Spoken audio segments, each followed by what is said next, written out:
हम लोग अभी यामा फैसिनो का इंजन फिटिंग कर रहे हैं। ये पिस्टन रहा, आप लोग देख सकते हैं। ये रहा पिस्टन का पिन, ये रहा लॉक, पिस्टन का लॉक है। ये पिन को अटका के रखता है। ये सब देख सकते हैं आप लोग।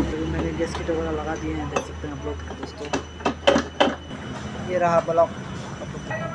इसका जो अंदर का जो सील है ना, वो हम लोग नया लगाए हैं, आप लोग देख सकते हैं दोस्तों।